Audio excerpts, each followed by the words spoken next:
அருட்பெரும் ஜோதி அருட்பெரும் ஜோதி தனிப்பெரும் கருணை அருட்பெரும் ஜோதி அருட்பெரும் ஜோதி அருட்பெரும் ஜோதி தனிப்பெரும் கருணை அருட்பெரும் ஜோதி தொலைகாலின் பாடல் அரை அரை நான் வேண்டுதல் கேட்டல் புரிதல் வேண்டும் அருட்பெரும் ஜோதியை பெற்றே அகமகிழ்தல் வேண்டும் வரை சேரிய உலகம் ஓர் ஒழுக்கமுறல் வேண்டும் மடிந்தாரை மீளவும் நான் வருவித்தல் வேண்டும் புரை சேரும் கொலை நெறியும் புலை நெறியும் சிறிதும் புரை சேரும் கொலை நெறியும் புலை நெறியும் சிறிதும் பொருந்தாமல் எவ்வுயிரும் புரிந்துவதல் வேண்டும் உரை சேர்மை திருவடிவில் எந்தாயும் நானும் ஒன்றாகி எஞ்ஞான்றும் ஓங்குதல் வேண்டுவனே அருட்பெரும் ஜோதி அருட்பெரும் ஜோதி தனிப்பெரும் கருணை அருட்பெரும் ஜோதி அருட்பெரும் ஜோதி அருட்பெரும் ஜோதி தனிப்பெரும் கருணை அருட்பெரும் ஜோதி.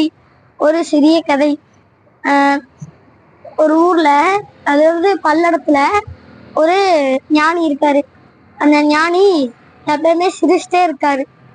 சிரிச்சிட்டே இருக்கும் போது அந்த ஊர்ல எல்லாரும் சிரிப்பு ஞானி அப்படின்னாங்க. அப்ப வந்துட்டு இவர்கிட்ட புதுசா ஒரு பையன் சேர்றான். சிஷினா ஒரு பையன் சேர்றான், சக்தி வேலுங்கிற ஒரு பையன். அந்த பையன் வந்துட்டு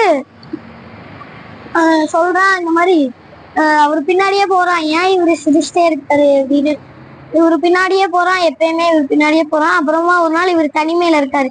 தனியா ஒரு இடத்துல உட்காந்து சிரிச்சிட்டே இருக்கும்போது இவன் போறான்.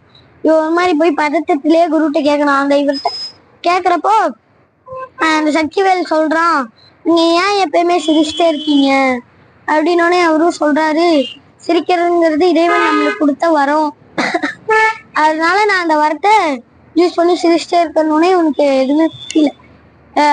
என்ன இவரும் அந்த ஞானியோட முகத்தையே பார்த்துட்டு இருக்கான். அப்ப இந்த ஞானி புரிஞ்சுக்கிறாரு. இப்ப சரி, ஒன்றும் புரியல இவனுக்கு அப்படின்னோடனே தெளிவா சொல்றேன்ட்டு ஒரு மண் சட்டிய ஒரு கல் எடுத்து இப்போ அடிக்கிறானே அந்த மண் சட்டி உடஞ்சிருதா. இதே நான் ஒரு கோயில் மணியில ஒரு கல் எடுத்து அடிச்சா அந்த கோயில் மணி இனிமையான ஒரு சத்தத்தை கொடுக்குது. இதுல இருந்து தெரிய வருது என்னன்னு தெரியுமா, நம்ம மனசு மண் சட்டி மாதிரி கல் எடுத்து அடிச்சா உடஞ்சிராம இருக்கணும். மண் சட்டி மாதிரி உடஞ்சிருச்சுன்னா நம்ம மனசும் உடஞ்சிரும்.